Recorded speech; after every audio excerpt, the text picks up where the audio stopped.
Tulad ng matatag na puno, ang kaniyang magulang ay biniyayaan ng pangunang bunga.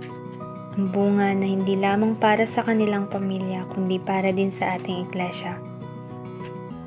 Sa gabay ng Panginoong Diyos, siya ay pinuspos ng panalangin. Inihanda ang munting mga paa sa susunod na hakbangin.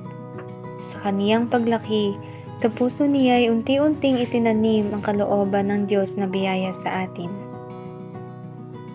Iyong sinunod ang panawagan ng walang pag-aalinlangan, ika'y naging pastor sa ating simbahan. Hinayaan ng Panginoon ang dumikta sa iyong buhay, ang kaniyang salita ang nagsilbing gabay. Sa hardin ng aming puso, nagsimula kang magtanim. Ginamit ka ng Diyos bilang instrumento sa amin. Iyong katalinuhan at kalakasan ay patuloy na ibinigay. Saan man dako, ika'y nakakarating upang manggamot sa bawat buhay.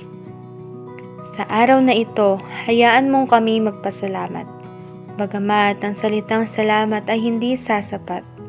Sa bawat sakripisyo ng iyong inilaan, at pag-ibig mong sa amin ay pinaramdam. Salamat sa bawat panalangin mo para sa amin tuwing gabi, kahit na ika'y abutin pa ng hating gabi. Iyong malasakit ay hindi pilit.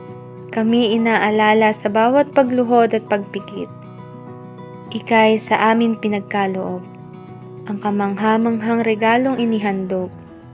Papuri sa Diyos dahil ikaw ang aming pastor.